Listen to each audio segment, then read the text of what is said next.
private eye is a hands-on process and curriculum that begins with a jeweler's loupe. Everyday objects and simple but profound questions to accelerate students and their teachers in all subjects. The aim of the private eye is to bring out the gifted in everyone. It's to bring out the scientist, the writer and reader, the artist, the mathematician, and the social scientist in everyone. I created the private eye for students of all ability levels, kindergarten through college, really through life, for the so-called regular student, the gifted, the English language learner, at risk, and special ed. It's a process that's a kind of oil can for the brain. It levels the playing field. It magnifies minds. The private eye is about the drama and wonder of looking closely at the world, thinking by analogy, changing scale, and theorizing, a complete inquiry method for the arts and the sciences. And with these habits in mind, you think like a scientist, you think like a writer, you think like an artist, you think like a mathematician. It's what makes for the great learner and the great teacher. To really address the need, I've known for a long time that we'd want to develop a training institute, a train the trainers model, regional and national. We felt that a school district model would be a great place to start. One of the reasons for wanting to go ahead with our own trainers in private eye is that we had so many people in our district who were interested and had gone to workshops and wanted to do more and wanted to get more teachers involved, and they would take the material back to their classrooms and use the loupes in their classrooms, and other teachers would say, well, you know, I want to learn more about this. This year I have students that have been using the private eye for 5 years, and they really have detail in their drawing and also in their analogies, just a different detail that some of the other students don't have. One of the major things for a first grader is learn how to communicate and to observe. Those are probably the hallmarks of first grade as far as I'm concerned, and they're also in standards from language arts to social studies to science. We start out by brainstorming out loud and writing "it reminds me of," and they start making that connection. And now, by this time of the year, even with my first graders, it's almost an automatic. It reminds me of, because they're really paying attention to detail. And it shows up in their writing and in their work. I think the private eye has really helped me teach a child how to observe, and especially observe closely, and think about it while you're observing. And then when the kids take that and transfer what they've learned through the private eye under the microscope, they see more detail in the microscope. All of a sudden they're like, oh wow, look, over here on this side is this little piece. What is this little piece? Now they want to know about the whole thing rather than just, okay, just show me the nucleus, just show me the cell wall, that's all I care about.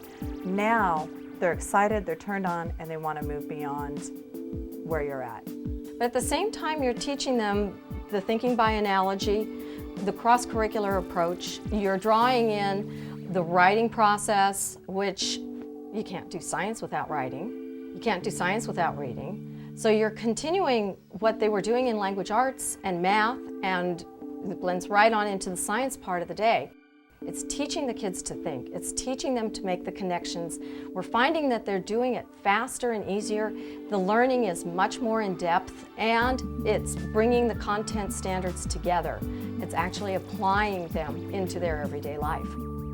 I teach 10th and 11th graders, so they're a bit more sophisticated in the readings that they do.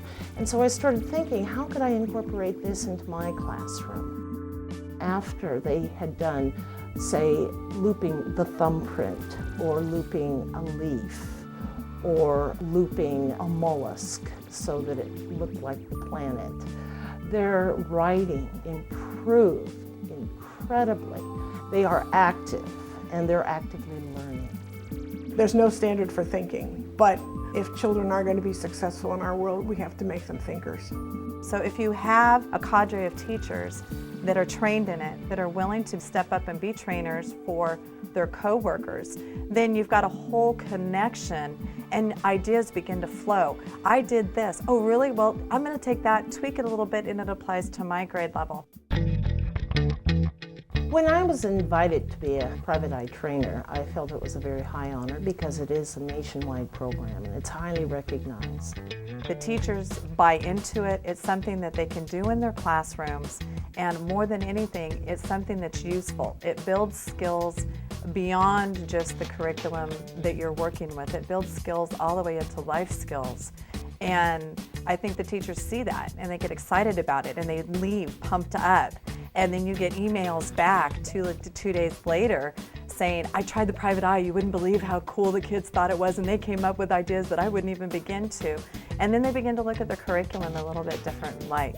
When I did a day 2 training, which is the follow-up and more into in-depth on research and how to use the private eye process in more depth in the classroom and in applying it to math and social science and other things in the curriculum, we had an absolutely fabulous time because light bulbs went off. Going through the training of our trainers was a big growth for all of us, I think. Economically speaking, it was a godsend because we could train so many more people with our own staff. I'm pushing it on my friends here because I think it's such a great program, and now to be able to actually train using it, I think has been rewarding. I've consistently had comments that this is the best professional development I've ever been to. I am totally sold on the private eye. From the first time I saw Kerry do a demonstration at the National Science Teachers Conference 7 or 8 years ago, and I knew that that was something that we needed to see in our district. The quality of it was some of the best that I'd ever seen. Being able to have her and David come to Modesto was a real boon for our district, and the level of support that we've seen for private eye is just some of the best material that I've ever seen presented to teachers.